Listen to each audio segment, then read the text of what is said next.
love you. So this is the last night of our trip to New York. It's been a wicked last 3 days. Shedza doesn't want to come into the video. I was trying to convince her.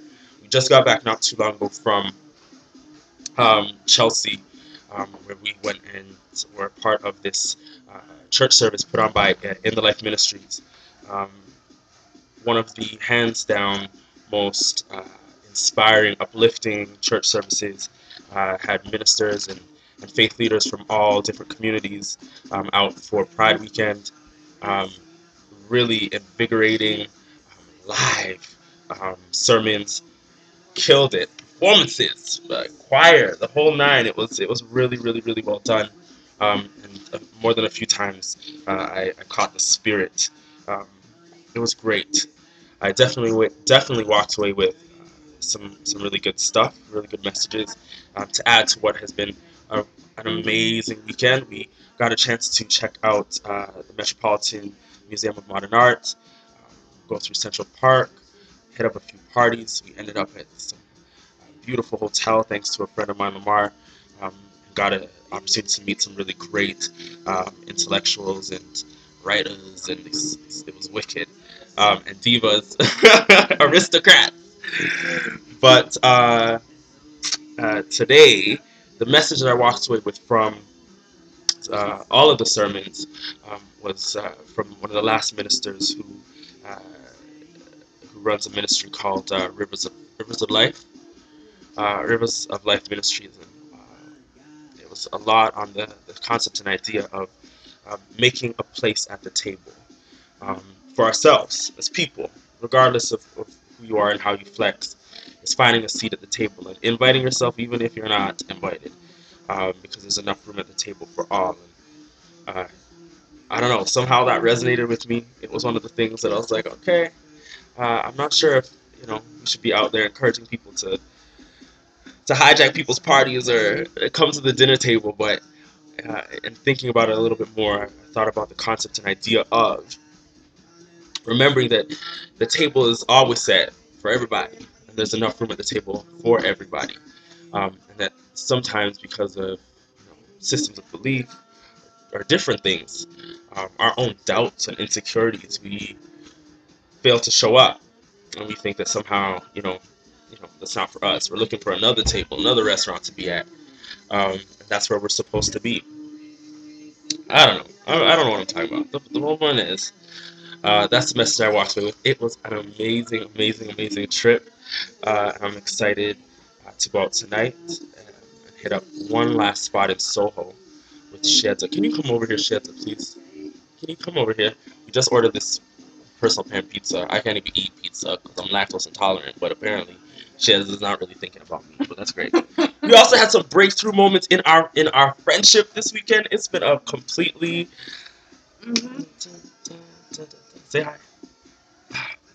So, anyways, Pizza in my mouth. here we go. So today's message is that there's room enough at the table for everybody, and it's all about you taking the time to claim your space and find your place at the table. One of the things I was really moved and touched by was the level of engagement in that sermon tonight, and how there was hooting, hollering, people were catching the spirit. They busted out some Kirk Franklin. It was on point. I was so impressed. I was, it was on point. But it totally reminded me of how much ministry is something that I'm really called to do. Social work has been a great career for the last 6 years, and I've had a good time in doing it. But oh my Lord, ministry is what I want to do, and I really want to take it out of the box. And I'll never be that guru sitting on a mountaintop in Birkenstocks. But that's okay. You might hear me cuss a little bit, and you might see me at the club on Saturday. But um, I know how much Spirit has um, worked through my life experience and how it's changed my life experience over the last 10 years. And I really would like to help bring that message to a number of people, particularly people of color, and LGBT communities as well, but whomever. I look around and think about this weekend, the amount of amazing people I've met, the amazing people that I know, the great things I'm able to do, and and where I'm coming from. And that's how I'm reminded continually of how good God is always for everybody. And the rain doesn't fall on one man's house.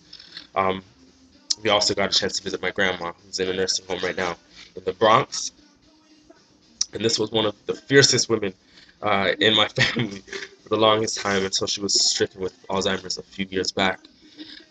We went and saw her today, and despite her inability to fully communicate, um, that tenacity and that vibrancy is still there. And looking at her, I'm reminded of my mom, and I definitely see parts of myself too. And I'm reminded that we don't have a lot of time to claim our space at the table, to make space for ourselves in this world, doing what we got to do and what we've been sent to do. How we got to do it.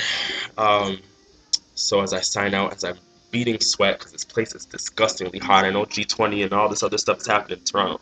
I can't even give thought to that when all of my freaking bodily fluids are siphoning off the top of my face. But um, that's a little quick update so far. I hope everyone's keeping blessed and enjoying themselves this weekend. And I'll be back in Toronto shortly. Um, I'm looking forward to getting back into the grind of things. But invite yourself to the table, even if you don't think that you've gotten an invite. That's my message. But later.